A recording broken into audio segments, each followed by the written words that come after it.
Wasn't it just last week we were talking about how great DC was doing? Welcome back, everybody. It's Ben from the Ben and Bev channel. Today we're going to be going over how the DCU has just recently announced that they're going to be moving all of their major releases, minus Black Adam, to 2023, as well as my initial thoughts on the Obi-Wan Kenobi trailer and that Moon Knight featurette that dropped just a couple days ago. So as you all know, we've been kind of on a DC kick recently on the channel, with Batman coming out recently, and having just dropped my video for Peacemaker's first season. Warner Brothers and DC have been on quite the roll, and they had a massive slate lined up for this year that they just pushed to 2023 for some strange reason. Black Adam will still be coming out this year, but other than that, Flash and Aquaman are both getting pushed 5 to 7 months. I mean, seriously, Flash is going to be like an 8-year-old movie by the time it comes out.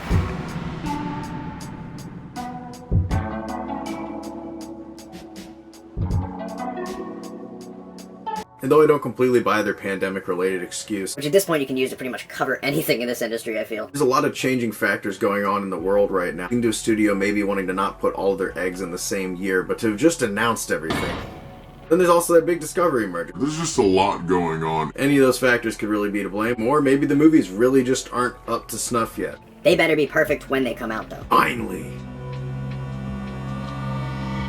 While I was editing my Peacemaker video, I saw that Obi-Wan Kenobi trailer came out, and the first time I watched it, even on my tiny phone screen, it gave me chills. Just to see Ewan McGregor again as the Duel of the Fates soundtrack plays in the background gave me instant goosebumps. The trailer then goes on to kind of show this Inquisitor character. I believe that's the name they've been giving him. Some type of Sith Lord who's basically explaining that the Jedi have it bred in them to do good, and how after Order 66, to draw all of the leftover Jedi out, they're just going to be doing really horrible atrocities to everybody across the universe. This trailer just lifted the show to probably one of my most anticipated shows of the year, right next to Moon Knight. It hit me right in the nostalgia and showed me a piece in the timeline of Star Wars that I've always wanted to see. Ever since I read that Star Wars Republic run by Dark Horse Comics as a kid, I've always wanted to see the after effects of immediate Order 66. The Jedi trying to thrive in this genocide where the people that are previously helping them in the war turn on them, and they have no one that's truly their friend on any of the planets in the universe that they're on. It was also cool to see Obi-Wan checking in on little kid Luke. It was a really touching and heartwarming moment. This trailer is everything and then something I wanted it to be.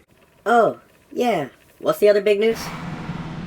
There's a Moon Knight featurette that also dropped a couple days ago. It gave us a lot more insight into all three of the Moon Knight costumes that we're going to be seeing, and a definite hint at some supernatural elements involving Khonshu. In fact, we even get to see the floating head version of him that was illustrated in the Lemire run, and a little bit more of that Arthur Harrow character that Ethan Hawke's going to be playing as he's investigating the Egyptian landscape. And throughout the featurette, different members of the cast as well as director Mohammed Daeed were kind of hinting at what the show is going to be like and what elements of other things that we'll be seeing in it. Oscar Isaac talking about the very serious mental health angle and how they're going to be handling his illness. And then the main actress for the show, going totally blank on what her name was talking about how it's almost a mix of Fight Club and Indiana Jones, a description of hybrid that I can't even really imagine, but I'm super excited to hear. Mixture of Lemire and Bemis run vibes. So adding all that to the more serious and less fantasy-based Volume 1 run, altogether for almost a hybrid of every popular version of Moon Knight imaginable. I'm wondering if they're going to tie even more of those characters in as we get into the show. It's almost like his different personalities or different versions of the character. I kind of like that, since the comic itself is basically changed with every writer's adaptation of the character. Might as well make that an element into the show itself, adding it to the character's lore. It's a really unique insight on the show, and definitely worth watching if you're excited for the series. It gives us a lot more to be excited about, and the supernatural elements and CGI with the new costumes look great. It's been a really perplexing mix of comic book emotions this week. Are you more sad about Aquaman and Flash coming out next year? Or are you more excited for Obi-Wan and Moon Knight in the next couple months? Either way, it's been a really big month for superheroes and nerddom in general. What do you guys think about the DC's weird choice to move these movies to a later date? And move Shazam forward. Let us know in the comments below. We'll see you guys next time. Ben and Bev, out.